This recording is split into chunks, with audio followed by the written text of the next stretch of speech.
ओम श्री गणेशाय नमः। ओम नमः शिवाय। अनजाने में शिवरात्रि व्रत करने से एक भील पर भगवान शंकर की अद्भुत कृपा।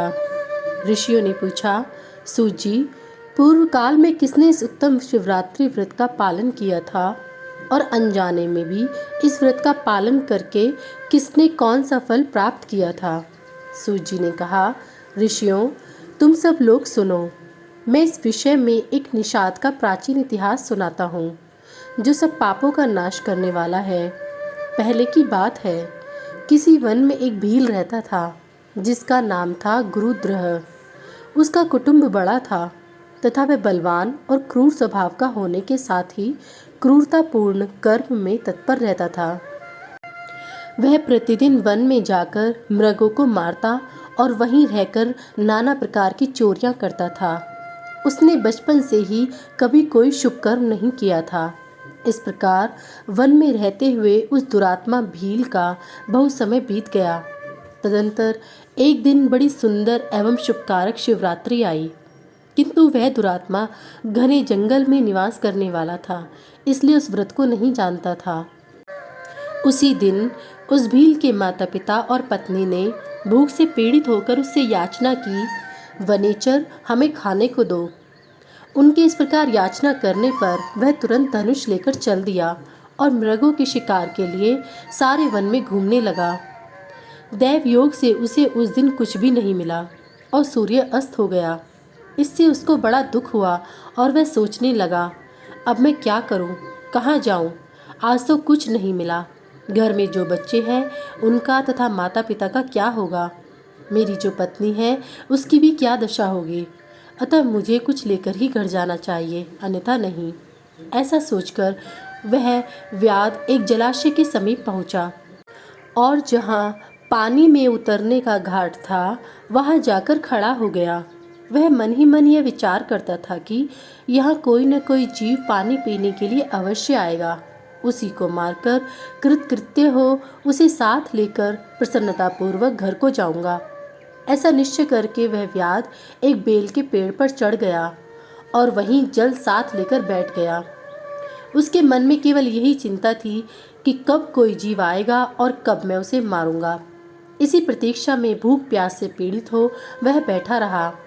उस रात के पहले प्रहर में एक प्यासी हिरनी वहां आई, जो चकित होकर जोर जोर से चौकड़ी भर रही थी। ब्राह्मणों, उस मृगी को देखकर व्याध को बड़ा हर्ष हुआ और उसने तुरंत ही उसके वध के लिए अपने धनुष पर एक बाण का संधान किया। ऐसा करते हुए उसके हाथ के थक्के से थोड़ा सा जल और बिलपत्र नीचे गिर पड़े। उस पेड़ के नीचे शिवलिंग था। उक्त जल और बिलपत्र से शिव के प्रथम प्रहर की पूजा संपन्न हो गई। उस पूजा के महात्म्य से उस व्याध का बहुत सा पातक तत्काल नष्ट हो गया। वहां होने वाली खड़खड़ाहट की आवाज को सुनकर हिरनी ने भय से ऊपर की ओर देखा। व्याध को देखते ही वह व्याकुल हो गई और बोली। मृगी ने कहा, व्याध, तुम क्या करना चाहते हो? मेरे सामने सच सच बताओ। हिरनी की वह बात सुनकर व्याध ने कहा, आज मेरे कुटुंब के लोग भूखे हैं, अतः तुमको मारकर उनकी भूख मिटाऊंगा, उन्हें तृप्त करूंगा। व्याध का वह दारुण वचन सुनकर तथा जिसे रोकना कठिन था, उस दुष्ट भील को बाण ताने देखकर मृगी सोचने लगी कि अब मैं क्या करूं, कहाँ जाऊं? अच्छा, कोई उपाय रचती हूँ। ऐसा विचार कर उसने वहां इस प्रकार कहा। मृगी बोली, भील, मेरे मांस से तुमको सुख होगा। इस अनर्थकारी शरीर के लिए इससे अधिक महान पुण्य का कार्य और क्या हो सकता है? उपकार करने वाले प्राणी को इस लोक में जो पुण्य प्राप्त होता है, उसका 100 वर्षों में भी वर्णन नहीं किया जा सकता। परंतु इस समय मेरे बच्चे मेरे आश्रम में ही हैं। मैं उन्हें अपनी बहन को अथवा स्वामी को सौंपकर लौट आऊंगी। वनेचर, तुम मेरी इस बात को मिथ्या न समझो। मैं फिर तुम्हारे पास लौट आऊंगी, इसमें संशय नहीं है। सत्य से ही धरती टिकी हुई है, सत्य से ही समुद्र अपनी मर्यादा में स्थित है और सत्य से ही निर्झरों से जल की धाराएं गिरती रहती है। सत्य में ही सब कुछ स्थित है। सूत जी कहते हैं, मृगी के ऐसा कहने पर भी जब व्याध ने उसकी बात नहीं मानी, तब उसने अत्यंत विस्मित एवं भयभीत हो पुनः इस प्रकार कहना आरंभ किया। मृगी बोली, व्याध सुनो, मैं तुम्हारे सामने ऐसी शपथ खाती हूँ जिससे घर जाने पर मैं अवश्य तुम्हारे पास लौट आऊंगी।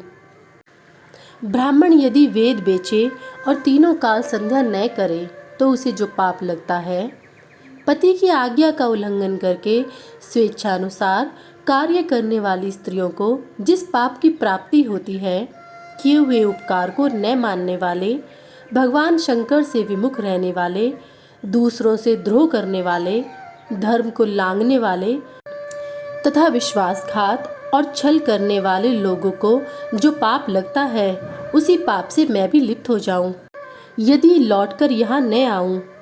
इस तरह अनेक शपथ खाकर जब मृगी चुपचाप खड़ी हो गई, तब उस व्याध ने उस पर विश्वास करके कहा, अच्छा, अब तुम अपने घर को जाओ। तब वह मृगी बड़े हर्ष के साथ पानी पीकर अपने आश्रम मंडल में गई। इतने में ही रात का वह पहला प्रहर व्याध के जागते जागते ही बीत गया।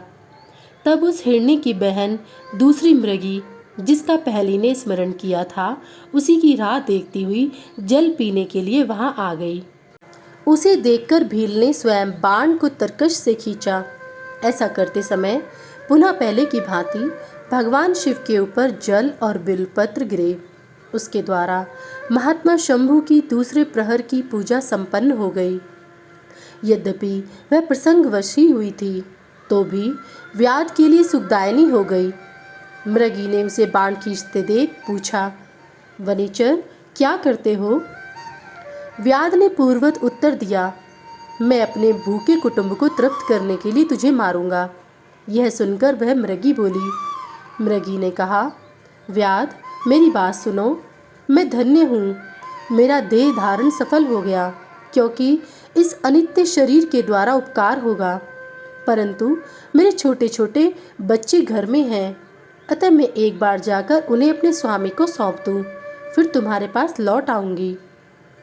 व्याध बोला, तुम्हारी बात पर तो मुझे विश्वास नहीं है, मैं तुझे मारूंगा, इसमें संशय नहीं है। यह सुनकर वह हिरणी भगवान विष्णु की शपथ खाती हुई बोली, व्याध, जो कुछ मैं कहती हूँ उसे सुनो। यदि मैं लौटकर ना आऊँ तो अपना सारा पुण्य हार जाऊँ, क्योंकि जो वचन देकर उससे पलट जाता है वह अपने पुण्य को हार जाता है। जो पुरुष अपनी विवाहिता स्त्री को त्याग कर दूसरी के पास जाता है, वैदिक धर्म का उल्लंघन करके कपोल कल्पित धर्म पर चलता है, भगवान विष्णु का भक्त होकर शिव की निंदा करता है, माता पिता की निधन तिथि को श्राद्ध आदि न करके उसे सूना बना देता है तथा मन में संताप का अनुभव करके अपने दिए हुए वचन को पूरा करता है। ऐसे लोगों को जो पाप लगता है, वही मुझे भी लगे यदि मैं लौटकर ना आऊं। सूत जी कहते हैं, ऐसा कहने पर व्याध ने उस मृगी से कहा, जाओ। मृगी जल पीकर हर्षपूर्वक अपने आश्रम को गई। इतने में ही रात का दूसरा प्रहर भी व्याध के जागते जागते बीत गया। इसी समय तीसरा प्रहर आरंभ हो जाने पर मृगी के लौटने में बहुत विलंब हुआ जान चकित हो व्याध उसकी खोज करने में लगा। इतने में ही उसने जल के मार्ग में एक हिरण को देखा। वह बड़ा हष्ट पुष्ट था। उसे देखकर वनेचर को बड़ा हर्ष हुआ और वह धनुष पर बाण रखकर उसे मार डालने को उद्यत हुआ। ऐसा करते समय उसके प्रारब्धवश कुछ जल और बिल्वपत्र शिवलिंग पर गिरे। उससे उसके सौभाग्य से भगवान शिव के तीसरे प्रहर की पूजा संपन्न हो गई। इस तरह भगवान ने उस पर अपनी दया दिखाई। पत्तों के गिरने आदि का शब्द सुनकर उस मृग ने व्याध की ओर देखा और पूछा, क्या करते हो? व्याध ने उत्तर दिया, मैं अपने कुटुंब को भोजन देने के लिए तुम्हारा वध करूंगा। व्याध की यह बात सुनकर हिरण के मन में बड़ा हर्ष हुआ और तुरंत ही व्याध से इस प्रकार बोला। हिरण ने कहा, मैं धन्य हूँ, मेरा हष्ट पुष्ट होना सफल हो गया, क्योंकि मेरे शरीर से आप लोगों की तृप्ति होगी। जिसका शरीर परोपकार के काम में नहीं आता, उसका सब कुछ व्यर्थ चला गया। जो सामर्थ्य रहते हुए भी किसी का उपकार नहीं करता है, उसकी वह सामर्थ्य व्यर्थ चली जाती है तथा वह परलोक में नरकगामी होता है। परंतु एक बार मुझे जाने दो, मैं अपने बालकों को उनकी माता के हाथों में सौंपकर और उन सबको धीरज बंधाकर यहाँ लौट आऊंगा। उसके ऐसा कहने पर व्याध मन ही मन बड़ा विस्मित हुआ। उसका हृदय कुछ शुद्ध हो गया था और उसके सारे पाप पुंज नष्ट हो चुके थे। उसने इस प्रकार कहा। व्याध बोला, जो जो यहाँ आए वे सब तुम्हारी ही तरह बातें बनाकर चले गए, परंतु वे वंचक अभी तक यहाँ नहीं लौटे। मृग, तुम भी इसी समय संकट में हो, इसलिए झूठ बोलकर यहाँ से चले जाओगे। फिर आज मेरा जीवन निर्वाह कैसे होगा? मृग बोला, व्याध, मैं जो कुछ कहता हूँ उसे सुनो। मुझ में असत्य नहीं है। सारा चराचर ब्रह्मांड सत्य से ही टिका हुआ है। जिसकी वाणी झूठी होती है उसका पुण्य उसी क्षण नष्ट हो जाता है। तथापि भील, तुम मेरी सच्ची प्रतिज्ञा सुनो। संध्या काल में मैथुन तथा शिवरात्रि के दिन भोजन करने से जो पाप लगता है, झूठी गवाही देने से, धरोहर को हड़प लेने तथा संध्या न करने से द्विज को जो पाप होता है, वही पाप मुझे भी लगे यदि मैं लौटकर न आऊं। जिसके मुख से कभी शिव का नाम नहीं निकलता, जो सामर्थ्य रहते हुए भी दूसरों का उपकार नहीं करता, पर्व के दिन श्रीफल तोड़ता, अभक्षण भक्षण करता तथा शिव की पूजा किए बिना और भस्म लगाए बिना भोजन कर लेता है, इन सब का पातक मुझे लगे यदि मैं लौटकर ना आऊं।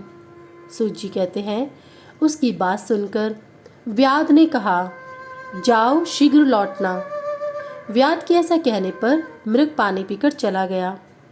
वे सब अपने आश्रम पर मिले। तीनों ही प्रतिज्ञाबद्ध हो चुके थे। आपस में एक दूसरे के वृतांत को भली भांति सुनकर सत्य के पाश से बंधे हुए उन सब ने यही निश्चय किया कि वहाँ अवश्य जाना चाहिए। इस निश्चय के बाद वहाँ बालकों को आश्वासन देकर वे सबके सब जाने के लिए उत्सुक हो गए। उस समय जेठी मृगी ने वहाँ अपने स्वामी से कहा, स्वामिन, आपके बिना यहाँ बालक कैसे रहेंगे? प्रभु, मैंने ही पहले वहाँ जाकर प्रतिज्ञा की है, इसलिए केवल मुझको जाना चाहिए। आप दोनों यहीं रहें। उसकी ये बात सुनकर उसकी छोटी मृगी बोली, बहन, मैं तुम्हारी सेविका हूँ, इसलिए आज मैं ही व्याध के पास जाती हूँ, तुम यहीं रहो।